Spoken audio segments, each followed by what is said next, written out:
JPSC JSSC में अब नई सेवा शर्त पर अधिकारी और कर्मचारी जो हैं वो नियुक्त किए जाएंगे और इससे जुड़ा हुआ जो फैसला है वो सरकार की ओर से लिया गया है। मंगलवार को सरकार ने इसके लिए विकास आयुक्त की अध्यक्षता में 3 सदस्यीय उच्च स्तरीय समिति गठित की है। वित्त सचिव और कार्मिक सचिव समिति के सदस्य होंगे और समिति की अनुशंसा के आधार पर सरकार नई जो दिशा निर्देश है वो तय करेगी। हमारे साथ और अधिक इस पर जानकारी के लिए हमारे वरिष्ठ सहयोगी राकेश रंजन जी भी हैं। रंजन जी, जेपीएससी जेएसएससी में देखिए अब नई सेवा शर्त पर अधिकारी और कर्मचारियों के नियुक्त करने की बातें आ रही हैं। सरकार ने इसके लिए 3 सदस्यों की एक उच्च स्तरीय समिति भी गठित की है। क्या नई जो सेवा शर्त है वो होगी?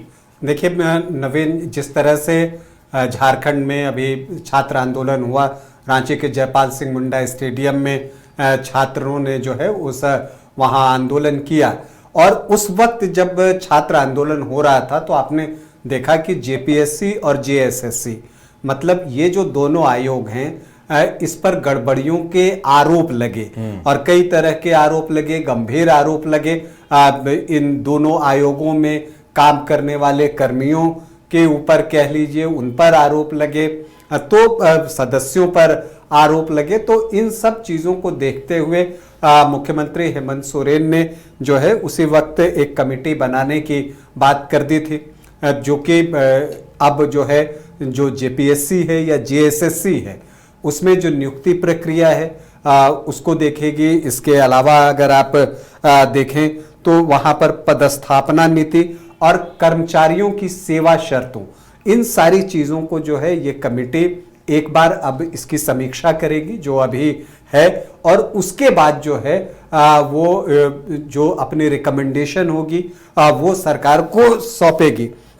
देखिए, झारखंड लोक सेवा आयोग मतलब कि जेपीएससी और झारखंड कर्मचारी आयोग मतलब कि जेएसएससी में पदस्थापित कर्मियों और पदाधिकारियों की सेवा शर्तों और नियुक्ति प्रक्रिया की अब जो है समग्र समीक्षा होगी और इसके लिए सरकार ने 3 सदस्यीय कमेटी बना दी है।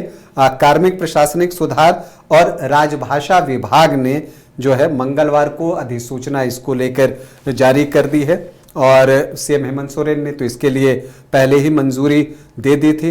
और देखिए, जब दोनों आयोग के कर्मियों पर सवाल उठे थे तो मुख्यमंत्री ने आयोग में व्यापक रिफॉर्म्स लाने की बात कही थी और जो सेवा शर्तें हैं कि वो पारदर्शी हो, इसके लिए कमेटी बनाने की घोषणा की थी। और आप कह सकते हैं कि अब उसी आलोक में अब इस कमेटी का गठन कर दिया गया है।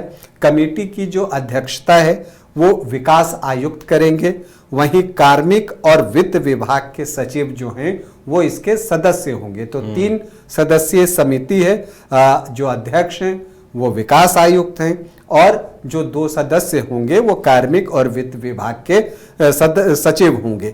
देखिए, ये समिति सेवा शर्तें जो हैं दोनों आयोग के कर्मचारियों के लिए और नियुक्ति प्रक्रिया, इन दोनों चीज़ों की समीक्षा करेगी और उसके बाद रिकमेंडेशन जो है वो सरकार को सौंप देगी। अब उसके बाद फिर सरकार उस पर अपना निर्णय लेगी।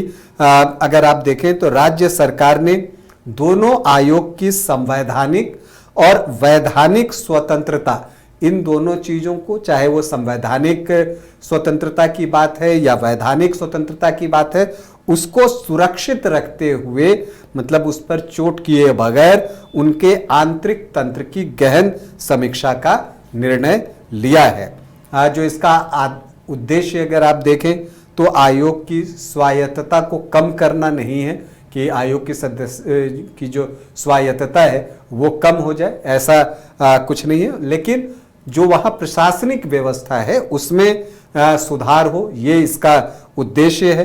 चूँकि जो परीक्षाएं हुई उसमें कथित गड़बड़ियों की चर्चा हुई और कई तरह की बातें उस समय सामने आई और कर्मियों पर कई तरह के आरोप लगे। तो अब इन सारी चीज़ों से जो है सरकार ने सबक लिया है और अब वहाँ पर जो कमियां हैं उसको दूर करने की दिशा में जो है सरकार की तरफ से ये पहल है कि ये 3 सदस्यीय कमेटी जो बनाई गई है जिसके कि अध्यक्ष विकास आयुक्त होंगे और कार्मिक और वित्त सचिव जो हैं इसके सदस्य होंगे। तो अब वो जो झारखंड लोक सेवा आयोग है और झारखंड कर्मचारी चयन आयोग है, वहाँ पर जो पदस्थापित कर्मचारी हैं उनकी सेवा शर्तों को जो है उसका अध्ययन करेंगे, उसको समझेंगे और फिर उससे रिलेटेड रिफॉर्म्स जो है वो सरकार को देने का काम करेंगे। तो ये भी एक स्टेप जो है सरकार की तरफ से उठाया गया है।